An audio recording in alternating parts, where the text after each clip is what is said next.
And the subject we're going to be talking about is a subject that I think is one that is desperately needed to be talked about in our day, the subject of marriage specifically, and I think that's probably something we should talk about because it is so deeply troubled in our society, as well as the fact that I think there are many of you that have been affected by marriage. Some of you actually having been married, some of you now married, and even, strangely enough, some of you that want to be married or have that as a consideration in your life. And so it's a subject that really touches most of us in one way or another, and most of you have been touched. I was thinking about this. Is it possible that there could be somebody in our congregation that hasn't actually been touched by marriage, in the sense that they were born to an unwed mother and had no other relatives that were married around them? Highly unlikely. I mean, it's probably most likely that every single person in this room has been touched in some way by marriage. It's not something that any of us have not in some way experienced or not. And so what I want to do over the next 3 Sundays, Lord willing, is to share with you 3 different aspects of this topic of marriage. We'll start with the definition of it this morning, and then next week, again, Lord willing, we will talk about the extent of marriage in terms of who can be lawfully married. And then on the 3rd Sunday, we will talk about the boundaries of marriage, or who cannot be lawfully married. Those will be the subtitles for the 3 messages. I had the privilege of preaching these topics in Rosemead, California in 2013, when I was invited by Paul Washer and Sam Waldron to join the China Bridge Conference. I went to Rosemead and preached to a Chinese church through an interpreter, these messages, and they were recorded and included as a part of a larger seminary level material that was being sent to Reformed Chinese pastors. Now, I have absolutely no idea, none whatsoever, if any single Chinese person, Chinese pastor, ever heard any of those sermons. I don't know that. I won't know that, I don't think, until eternity. But so this is not a subject that I'm not familiar with. But if you'll notice the date, 2013, much has changed in regards to marriage in America since 2013. The Obergefell decision, which created the right for 2 men to marry, didn't come until 2015. And so I've actually had to modify these sermons significantly because of the Obergefell decision. Let me also say to you, this is not going to be a marriage seminar, okay? What you're not going to get over the next 3 Sundays is a 12-point sermon on how to have the perfect marriage. I would be disqualified to preach such a sermon in the first place. But secondly, the Bible... What? Oh, okay. The one person in the world that could testify best to that did so. I'm not qualified to teach it, but I also think that I've never believed that the Bible was written as an instruction manual. I believe the Bible was written as a theological work. And I'm convinced that if you can understand the fundamental subject of marriage, the rest will take care of itself. The real problem that most people have is they don't understand the theological realities of the subject, and thus they have no idea how to deal with it. So that's what we're going to be spending our time doing, talking about marriage from a theological perspective. Now, let me just point out a couple of obvious things as we start. There is a waning of the importance of marriage in our culture. I was born in 1960, which makes me old, officially. In 1960, 72% of all adults in the United States were married. The population of the United States in 1960 was about 186 million, almost more than 100 million less than what it is now. But yet, 72% of all adults were married in 1960. As of 2017, the latest that I could find statistics, only 54% of all adults were married, with now a population of 330 million. So you say, oh, well, that's not that bad of a drop. Yeah, it is. If you do it by percentage, it's huge. If you do it by person, it's massive. When only half of the adult population is married, you see a significant waning of the importance of marriage in a culture. And by the way, just as a side, the Obergefell decision, which created so-called gay marriage, did not increase the number of people married in the United States. It had no perceptible effect upon the number.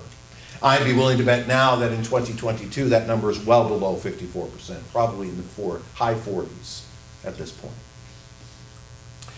Additionally, in the United States, young people are waiting much longer to marry for the first time. In 1960, the average age of a person being married was 21. Today, that number is 29. That's huge. You'd say, well, it's only 8 years. But you think about the 8 years we're talking about here. We're talking about the distance from about 20 years of age to about 30 years of age. That is a massive difference. For women, the average age today is 28. For men, it's 30. Well, where are those people living and spending their lives prior to getting married? With their parents. An additional statistic regarding marriage is that in America, the number of children born out of wedlock has skyrocketed. In 1960, only about 5% of children were born to unwed mothers. In 2020, that number rose to 41%. Almost half of the total number of children born in the United States are born to unwed mothers. In certain ethnic groups, particularly amongst African Americans, that number is closer to 70%. So there's a conclusion that we can draw here, and that is that in our culture, marriage is no longer seen as fundamental. It's no longer seen as central to the culture in which we live. It has waned in significance in many particular ways. Excuse me, I'm still dealing with the head stuff. Now, there are some changing reasons for marriage. There is still the traditional belief that marriage is a normal part of adult life. I mean, there are still many that marry because there's a cultural sense that being married is normal, but that is very much slipping away. You think about the normativity today of living together and outside of marriage, intimacy, sexual intimacy, these kinds of things. All of these things indicate very clearly that there is a very clear movement away from marriage being important. There are still, however, many that marry to fill a need. Generally, that need is emotional. We need some sort of emotional support from somebody else. The most common reason that people say that they marry today is because they are in love. Okay, whatever that means, right? Even though that general definition has tendency to collapse over time, right? We've talked about this before. And many marry only because it's transitional. There's a general sense in our society now that, well, yeah, I'm going to get married, but it's not really for life. It's, until divorce do us part, rather than till death do us part. And because we have created a society in which divorce is pretty much a no-brainer, you can marry knowing you can get out of it just as easily as you got into it. In many states, really not just in many states, but in a massive part of our culture, the moral revolution that took place following the 1960s sexual revolution was really the advent of no-fault divorce. That is what really perpetuates a lot of what we see going on regarding marriage in our society. People just like, yeah, whatever. I mean, how many of you really believe that the latest Hollywood celebrity that married someone who's also a Hollywood celebrity is actually going to stay married to that person for the rest of their lives? I mean, we've become quite shocked when we discover that some celebrity's been married to some person for 50 years. We find that shocking. Because, again, there's a sense in which marriage is losing its place as a fundamental in Western culture. There's still a small traditional sense of marriage in adulthood, but it appears that marriage is treated now as more of a personal choice amongst many. I can go to school, or I can get married, I can get a job, or I can get married. It's as though those things become mutually exclusive in much of our society. And I would argue, and I think you would probably agree with me, that this is the reason why we're seeing so much of our society fracture. So I'm going to put before you this morning the following thesis, which we're going to build upon for the next 2 Sundays. Marriage is a foundational institution established by God. And how we understand marriage is fundamental to a Christian world view. Okay, let me say that again so you don't miss it. Marriage, the institution of marriage, is foundational. It is foundational to civilization, to human flourishing, because it is established by God. And we who are followers of Christ, those who believe in Jesus Christ, understand marriage, or must understand marriage, as fundamental to our worldview. How we understand the world flows through the lens of how we understand marriage. Just like how we understand the world flows through, or just how we understand everything flows through our view of Christ, I would argue that how we understand the world flows through our view of marriage. So this morning, we need to start by defining what this thing is. My task was to preach through the 25th chapter of the 1689 Confession. And paragraphs 1 and 2 of that chapter read as follows, quote, "Marriage is to be between one man and one woman. Neither is it lawful for any man to have more than one wife, nor for any woman to have more than one husband at the same time. Marriage was ordained for the mutual help of husband and wife, for the increase of mankind with a legitimate issue, or specifically for reproduction, and the preventing of uncleanness," unquote. Now, let me point out something that should be obvious to you, but you may never have actually thought about it. Marriage is a universal institution. It has existed in every human civilization that has ever been on this planet. Marriage, going all the way back to the very earliest historical records, is a part of every single society. Marriage in the ancient Near East is well documented, as well as in the Far East, such as China, from its very earliest history. In the Code of Hammurabi, circulating around 1700 BC in Mesopotamia, probably written around the time that Abraham was there in Mesopotamia, in Ur there. Laws 128 through 184 of that code all dealt with marriage.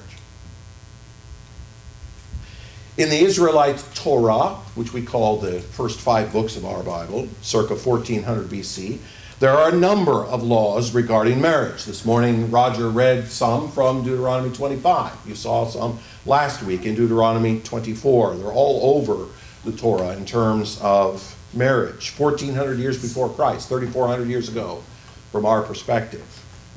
In China, circa 2800 BC, in the Fuqi, the Duhua legend.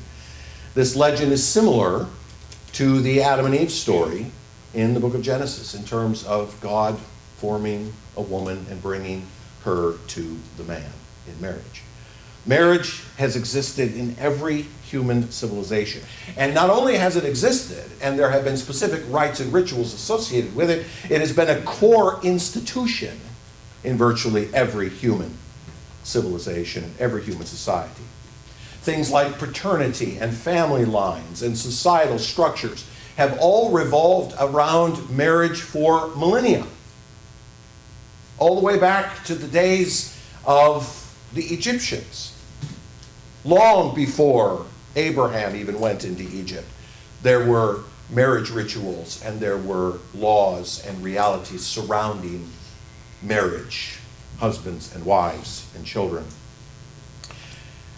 And contrary to what we are taught today, procreation, the production of offspring, has been the primary purpose of marriage in virtually every civilization ever known. The original intention of marriage from the very beginning of time has always been for the production of children. Marriage has been a universally understood social and cultural concept. Now, different cultures, of course, have established different means and ways by which husbands and wives come together. But nonetheless, there has always been some reality of marriage in every civilization. And very often, marriage was connected to religion. Even in very secular cultures, there is still a sense in which marriage seems to have a religious component. What's fascinating is how often people will ask me, people that would have absolutely nothing to do with this church whatsoever, would never dare to darken the door, and yet would ask, can you marry us and can we use your church to be married? They're utterly secular people, and yet somehow they think that marriage should be done by a minister in a church. It's a concept well understood within virtually every culture on this planet. But let me point out something you may not have thought about. All that you probably have. But remember, marriage is not primarily a Christian institution. We like to think it is, but it is not. Nor is marriage, in fact, primarily a religious one. Yes, it has religious overtones in virtually every culture, but it is not fundamentally or primarily a Christian institution. Remember, marriage pre-existed Israelite history itself by more than 1,000 years, at least. And depending on how far back Genesis 1 and 2 are from the Exodus, it could be much, much longer than that. I mean, you remember that Noah had 3 sons who were married on that ark. So marriage is not a Christian institution. It wasn't established with the church. It was established long before that. It pre-existed Christianity by many thousands of years. And if you think about it, marriages continue to be sanctioned outside the church by the state. The state itself, in virtually every culture, has had a stake in the fact that people get married. So the real reality is that marriage is, in general, a mixture of both secular and religious interests. It's a little bit of both. In the secular world, marriage is understood to be the stability and longevity of a society. In virtually every culture that has ever existed, the state's interest in marriage is in its own understanding of its stability and longevity, as traced to its basic family unit. In other words, up until recent years, up until recent decades, particularly in the West, it is in the best interest of a government to promote healthy family life. The West has seen an amazing fall off, the statistics I gave you earlier, of marriage and procreation and reproduction. And Western civilizations, experts in Western civilizations, are now realizing the damage that this is producing. When the reproductive rate, when the rate of reproduction falls below 2.1, it means that a society is dying off because there are not enough people being born to replace those that are dying. And Western civilizations, all of Europe and now the United States, are shrinking in population because of a falling birth rate. Normally, governments consider it in the best interests of their societies to promote a healthy family life and to promote higher birth rates. So there's certainly a secular interest. There is also, of course, a religious one. The religious idea of marriage, or the religious underpinning behind marriage, is the promulgation of morality and the control of human sexuality, along with all of its dangers. Because there is much danger involved in human sexuality. Danger, some of which we are now seeing with a supposedly new pandemic that is arising, which you may not be aware of, but it is arising, and it's occurring amongst sexually active men. I won't go much further than that because they're young ears here. But the fact is that virtually every religious system that has ever been developed recognizes the need for sexual restraint. Thus, marriage has been an active part of producing this restraint in society. I mean, as you think about it here in America, for example, most states grant authority to ministers to legally marry individuals. And they grant this because they recognize that it's in the state's interests for there to be a promulgation of both morality and reproduction in a society. And so for a very long time, states have authorized ministers to do weddings, to do marriages, in order to promulgate the common good. Now, in recent years, of course, we've seen this whole thing collapse, and this has produced some significant problems. And certain states, like Alabama, have gotten out of the marriage business. For example, if I marry somebody here in Alabama, I'm no longer required to sign the marriage certificate because the state is taking a back seat to it's basically gotten out of the picture. All of this flows out of, all of this thinking, particularly in the West and even in the East, flows out of a Judeo-Christian worldview which sees marriage as a function of society as a whole. So definitionally, marriage is that which has been a part of human civilization and understood to be a good thing within human civilization from the very beginning of time. And even secular societies have recognized it and continue to do so. We are losing that in this culture at our own peril. But nonetheless, it is still there in a sense. But to do a proper definition of marriage, we mustn't just recognize its institutional value. We must also recognize that marriage is a theological concept. Marriage is a theological concept. Now, here's what I find absolutely fascinating. If you pick up Grudem's systematic theology or Berkhof's systematic theology, or even grab the Institutes of Religion by Calvin, you will discover that there is nothing in them in regards to marriage. Calvin speaks upon it briefly in his Institutes, but there's nothing there. And that's always been curious to me because the Westminster Confession of Faith and the 1689 Confession, which is built from it, both have entire chapters related to the idea of marriage. Why? Because the writers of those confessions recognize that this subject is not just a secular subject. It is a theological thing. Now, I think part of the reason why it doesn't get included is because many look at the secular nature of marriage, as I said above, and see it as something in society rather than something theological. Others look at it as, well, marriage is something that we do, the theology is what God does, but marriage is something that we do, and so we keep it out of that realm.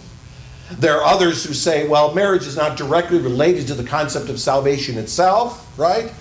I mean, you don't have to be married in order to be saved, and you can be saved if you're married. So we don't really need to worry about that. It's outside of that realm. Or, and in this case, if we rewound ourselves back to the 16th, 17th centuries, we as Baptists would specifically repudiate the idea that marriage is a sacrament. Our Catholic friends believe it is a sacrament, one of the 7 sacraments of the church, but that has been denied by the reformers. So there's a lot of folks who look and say, well, those are the reasons why we don't have anything about marriage in systematic theologies, because it's not related to theology. But that's wrong. The confessors did. They included it specifically because it is a theological concept. And let me show you how by asking a question. If marriage is an ancient institution, right? Been around in every culture, go all the way back to ancient Mesopotamia, ancient Egypt, ancient Israel, go all the way back to those days, if it's been around since all of those days, all the way back to that, then where do we find a specific definition of it? Where did it begin? Let's just suppose for a moment that we are nothing but evolved animals, that we are nothing more than creatures that have evolved over a long period of time. Exactly when did this institution become so critical to our existence as a race, as a species, to use their language? How and when did it start? Never really thought about that? Marriage has always been around. Okay, if we're indeed evolved creatures, where did it start? And why did it start? And why did we as human beings decide that it was better for us to survive in monogamous male-female relationships rather than as animals typically do in large amounts of mating partners? Why did we decide to go in that direction? If it predates recorded history, where is its genesis? And the only answer to that, of course, is found in a biblical worldview. The secularists can't give you an answer to the question I just gave you. They could come up with all kinds of theories. Well, we decided that marriage was something good for the for proper health of human beings, and like you said, propagation of morality and that sort of thing. But all that stuff presupposes that human beings really want to be and need to be moral. No, we as Christians have an answer to that. That marriage must be seen through the lens of biblical revelation. Because there's no other source that adequately explains the ubiquitous nature of marriage throughout the world. There's no other source out there that says this is where marriage started and how it got going. And why it is so integral to our existence as human beings. Marriage is a theological idea. Marriage is a theological idea. It comes from the very nature of God himself. It's established by God at the outset of humanity, integral to history as the very foundation of civilization itself. Thus, the reason why you see marriage included in the confession. The confession isn't just dealing with theological concepts revolving around salvation. Confession deals with theological issues revolving around all of life, including one of the most foundational, the coming together of a husband and a wife. Marriage is a theological reality coming from the very nature of God. But let me also suggest to you that this theological concept is a part of the creative nature of God. Because marriage itself is a creative act on the part of God himself. And so where do we go? We go to one of my favorite sections of the Bible, Genesis chapter 2. In Genesis chapter 2, of course, we have the formation of Adam. We have the account of God forming Adam. In Genesis 1, we have God forming the heavens and the earth and everything in it from a general perspective. And then Moses, under the inspiration of the Spirit of God, writes a second chapter, a second description of the creation to describe more specifically the formation of the most important being on the planet, the creature made in the image of God. So in Genesis chapter 2, we are told that God forms Adam from the dust of the ground and makes him a living being. You see that in the first 8 verses of the chapter. And God puts Adam in the garden to maintain it. Verses 15 to 17 of that chapter. And then God says something very strange. Very strange because if you stop and think about it for a second, it is a little strange. When God says, it is not good for the man to be alone. Now, remember a couple weeks ago I previewed this by suggesting that Adam was not alone, right? He wasn't alone in that garden, not at all. There were plenty of animals in that garden. God himself was in that garden, walking and talking with Adam on a regular basis. And I think even that there were angelic beings that Adam was able to walk and talk with.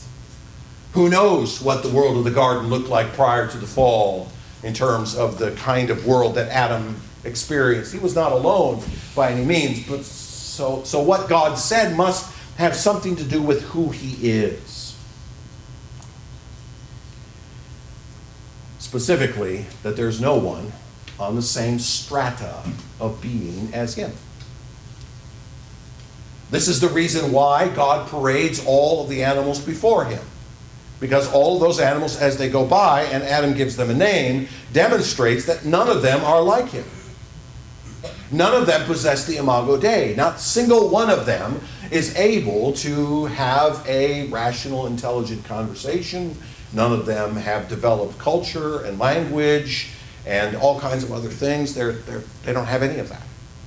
And each one of them becomes an unsuitable partner for Adam because none of them are in a peer-to-peer relationship with him.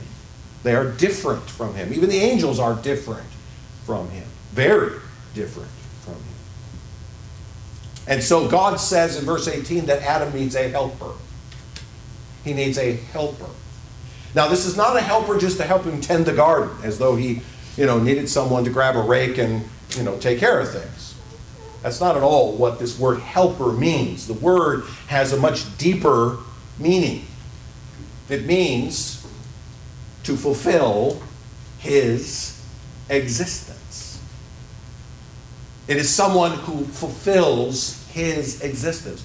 Or we could say it like this, gives meaning to his existence on the same level as he. Now, God, of course, gives meaning to all existence. But God had purposed for the man to have his fulfillment in another person, not just in himself. You remember in Genesis chapter 1 that God had given a command to this first couple. And this first command is to be fruitful and multiply and fill the earth and take dominion over all things. And Adam was unable, if you will, to complete that because, well, he couldn't be fruitful and multiply. He did not possess what was needed for him to produce another generation below himself, or for him to act in the creative way that God had intended him to create. And so he brings a helper to him. But God does not just take some more dust from the ground and form it into the shape of a woman and breathe into the thing that he created to bring the new thing to the man. Rather, instead, God, in his infinite wisdom, chooses to use a portion of Adam himself, taking a rib from the side of Adam and forming it into the shape of a woman and bringing it back to the man. He extends Adam. He extends the man.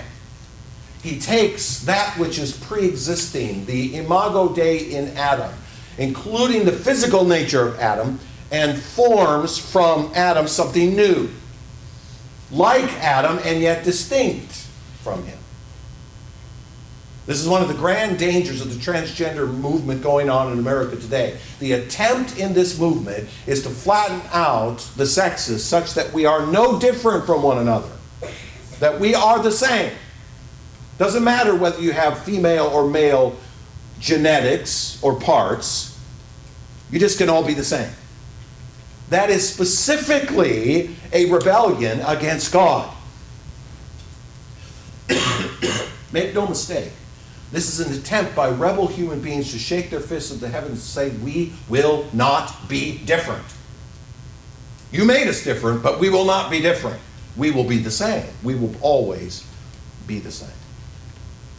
And so God has formed a creature from the man that is similar to the man and yet different from him. And then it tells us in verse 20, well, let me read starting in verse 21. The Lord God caused a deep sleep to fall upon the man, and while he slept, took one of his ribs and closed up its place with flesh. And the rib that the Lord God had taken from the man, he made into a woman, and brought her to the man. And brought her to the man. He did not form another creature from the man and then set that creature on an independent path from the man. He didn't create a creature which had a completely different command and purpose and intention. No, what did he do? He brought the woman to the man. And the man said, verse 23, "This at last is bone of my bones and flesh of my flesh. She shall be called woman because she was taken out of man." The Hebrew there is simply a play on words. Ish versus Isha. Male versus female. Man versus woman is all it is. This, Adam says, is someone formed from me, like me, in every way, importantly, distinctively, in the image of God, and yet unique from me. And I am able to have a relationship with this. And verse 24 is inserted by Moses as an opinion clause. Notice the therefore, okay? Who's saying these words, by the way? Well, the author of the book is saying these words. Moses is saying these words. Therefore, here's the reason why. A man shall leave his father and his mother and hold fast to his wife, and they shall become one flesh. In that opinion statement by the author, now I say opinion, I'm meaning under the inspiration of the Spirit of God who has given him this truth, Moses says this fundamental thing. It is because the woman was made from the man under the purposes of God to complete his existence that marriage exists. Marriage was invented in that moment when God brought the woman to the man. God says, "Here, Adam, look what I've created." And Adam looks upon this thing that looks very much like him and yet is very different from him. And by the way, verse 25 tells you how he knows that she was different. See it? He looks at her and says, "Hey, now I can get on board with that."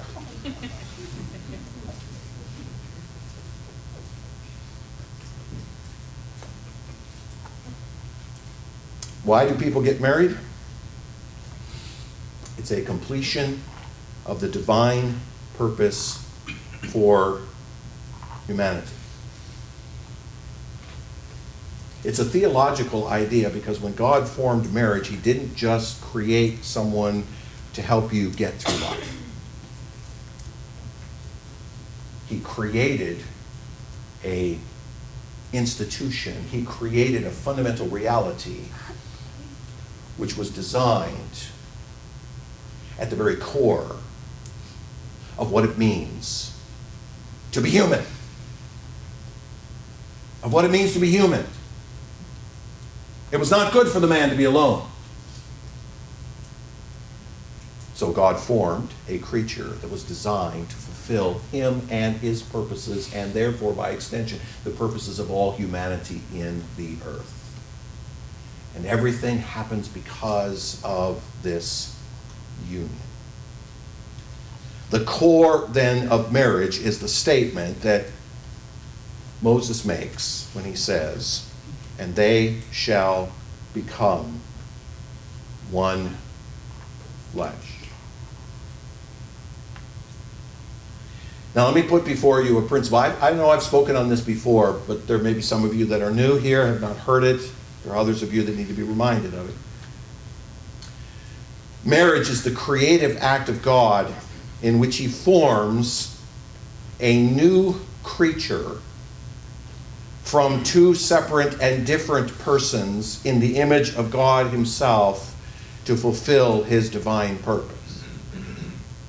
It is a creative act of God. Now, when we think of the creative act, we often think of God taking the rib out and forming it into a woman and bringing to the man, right? Okay. But step back for a second and think about marriage as it has continued down through the centuries. I like doing weddings because when you do a wedding as a minister of the gospel, you get the opportunity to do something very unique, very unusual. You get the opportunity to create something by speaking it into existence. Now, you know what I mean, right? Okay, so you have the groom comes and stands here, right? And the bride comes and stands here, right? The father brings the bride in and gives her away, and so she's standing here, and here's the groom and here's the bride, all right? And they're standing there, and at this point, as they're standing there, are they married?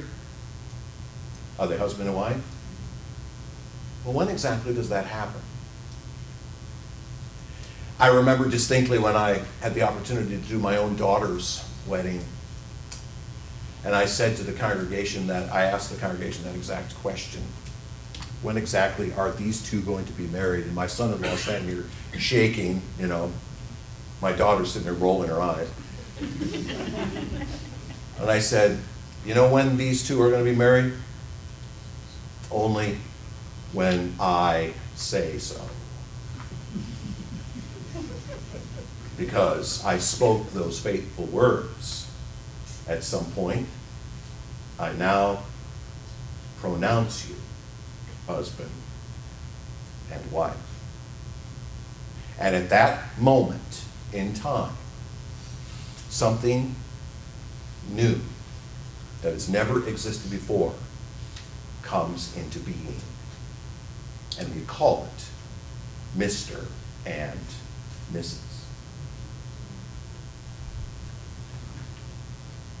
God takes two distinct persons and he makes them into one flesh. Now, we often like to associate that one flesh thing with the whole intimacy of marriage, the whole physical act thing, okay? And rightly so, because there is deeply a one flesh reality there.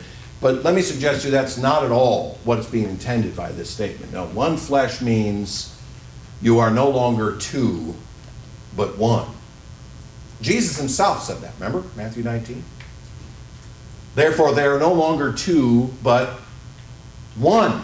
And what God has joined together, let no man put asunder. Because if you divide something in half, what happens to it? It dies. God has taken two distinct human beings, different in all kinds of imaginable ways, physically, emotionally, intellectually, whatever, and brought them together to become something entirely new. A new thing has come into being. As I said, it's a creative act of God. God didn't just bring Eve to Adam and say, here's a friend to help you on your journey. You can call on her when you need help. No. God brought to Adam a creature that finished him, fulfilled him, gave to him all that he needed for him to be what he was purposed to be in the first place. Because when God looked upon Adam, he said, be fruitful and multiply and fill the earth and take dominion over all things. And Adam goes, excuse me, but I don't have the necessary parts to multiply. Now, we don't see those words recorded anywhere here, but they're implied, are they not? God creates.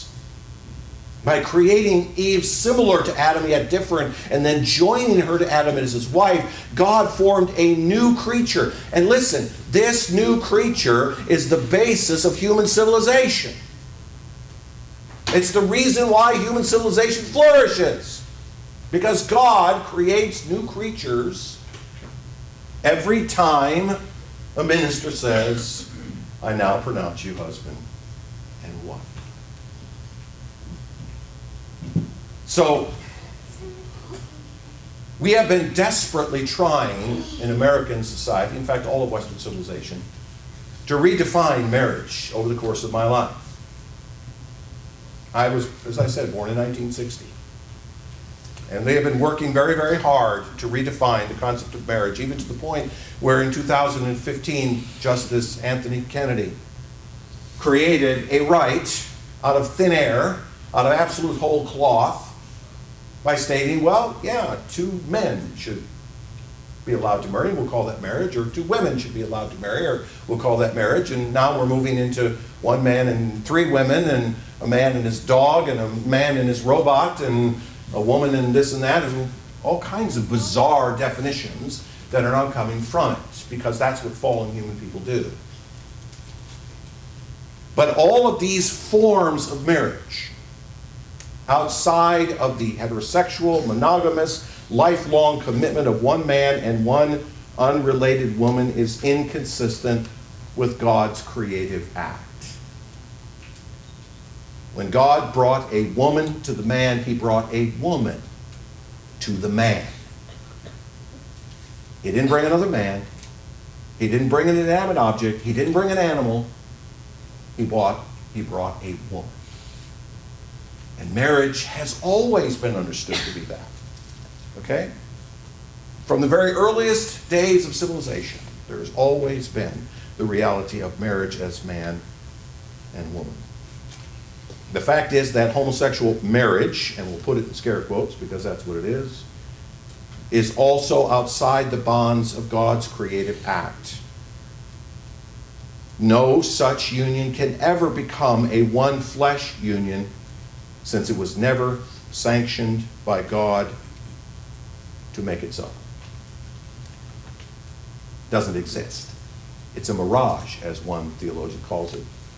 It's not a marriage, it's a mirage. So marriage, definitionally speaking, is a creative act of the living God, a theological concept that he himself established at the very foundation of the development of the human race. And it is foundational to the very existence of humanity, because marriage is a creation ordinance. God has commanded it. God has commanded it. The larger purpose of God in marriage, as I said earlier, has to do, of course, with the be fruitful and multiply command of Genesis 1:27 and 28. The creation and marriage of male and female is to obey the following commands. Number one, be fruitful and multiply. Okay, that one's easy. We have been fairly successful at that. There are about 8.3 billion humans on the planet at this particular point in time. Although if Western civilization had been as murderous as it has been over the last 100 years, there would probably be around 9.5 billion humans on the planet at this point. We have procreated and reproduced. That is certainly the first of the commands, but there is a second that goes with it. And that is to subdue the earth and take dominion over all the other creatures. The establishment of human civilization is at the core of marriage. The care and feeding of humanity is fundamentally accomplished by marriage. As I said earlier, even secular states know this to be the case. Those societies that promulgate strong marriage connections flourish because their reproductive rates are typically higher, their birth rates are typically higher, and they do have a tendency to become more powerful as they grow. Western civilization at one time understood this quite well and became the dominant force on this planet, not just because God purposed it, but because we in the West had babies, and lots of them. But why are we waning in our power and significance? While Africa is rising dramatically in both strength and population. Marriage is a central part of the creation ordinance of God. It's at the very core of what God has established in the face of humanity, at the heart of the dominion of humanity over this planet, in accordance with God's purposes throughout. In other words, God ordained marriage at the very beginning as the institution through which humanity would carry out God's purposes within creation itself. Make no mistake about this. Its theological as an ordinance because it is the very thing that God created, formed, in order for human society to flourish. In order for human society to flourish. And every civilization that has failed to honor marriage has disappeared into the dustbin of history. Every single one. Marriage is a creation ordinance of God, but it is also a covenant relationship. There's much to be said about this. Time doesn't permit it. But when we talk about marriage as a covenant relationship, we're not just talking about two people making a promise to each other. We're talking about an intertwining of their lives in such a way, in this one flesh reality, that they make an oath to one another and keep that oath, not just by carrying out the promises that they have made, but by living their lives fully and completely in that relationship with one another. When we talk about covenants, we're not just talking about a promise that one party makes to another. When God made a covenant with the people of Israel, He put His entire nature into that covenant. I will be your God, and you will be my people. That is a way of Him saying, I'm making a covenant with you. I'm not just making a couple of promises to you.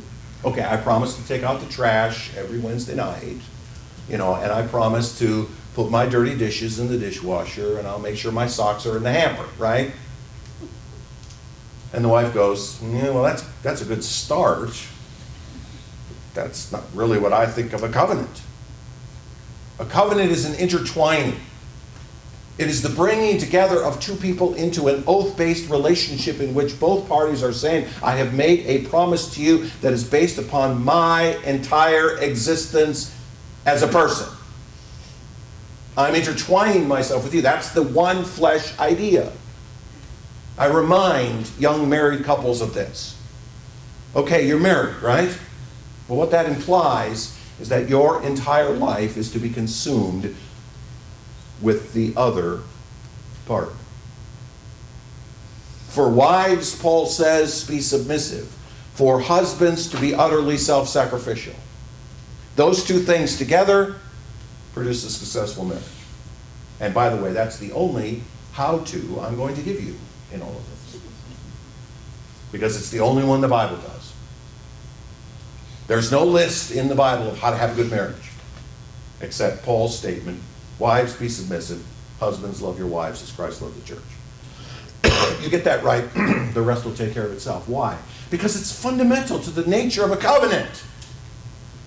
It's fundamental to the nature of two people or two persons like God and man making a relationship with one another, putting your entire self into it. The groom standing before the minister and saying, well, yeah, I think I'll be mostly faithful. I mean, I'll spend, Sunday through Thursday with the wife, but Friday night I'm going to be busy, with some other girls. I don't think the bride is going to say yes to that particular arrangement, is she? Because what is she expecting? She's expecting this man to give her and his entire life to her. I want every night, and I want every minute of every day. Because you and I are about to become something as one. Marriage is a covenant between a man and a woman. It's authorized by God Himself, and it's held to the same standards that God makes in His covenant relationships. This is why Jesus was able to answer the religious leadership about divorce the way He did. If I could paraphrase Jesus, He looked at these people and go, are you daft? Have you not read the very books that you claim to be experts in? God said, let them be one. So your question is foolish. When should a man divorce his wife? The answer Jesus gave was never. Because a husband is to be so in covenant relationship with his wife and self-sacrificial over her that he never even thinks of living his life without her. and vice versa. The standards of promise and witnesses and faithfulness and consummation, let's call them offspring, are a part of this covenant relationship. Marriage is a divine institution. It's established by God for the welfare of society as a whole and the betterment of individuals. And it is as an example of the relationship that God has established between himself and his chosen people in Christ Jesus, a covenant relationship that he himself has established. Now, there's much more to say to that, and we'll talk more about that in the coming weeks. But listen. The world around you is trying to tell you that marriage is a second-class institution. It doesn't matter. That's what it's trying to tell you. Every minute of every day, the LGBTQ++, ... is trying to tell you that marriage is irrelevant, that there are no differences between the sexes, and that you can be whatever you want to be. Listen, all of that are lies spun from the depths of hell through rebellious human beings that are trying to denigrate the most significant institution God ever established on this planet. That's what they're trying to do. Don't let them talk you into it. Husbands, love your wives as Christ loved the church and gave himself for her. Understand the covenant relationship that you have with that woman and stay fixed upon her. Wives, submit to your husbands. Give yourselves fully and utterly to him as the other half of who you are. Because that is what God has established, the very foundation of human flourishing, and you will flourish. And we all will flourish in that relationship.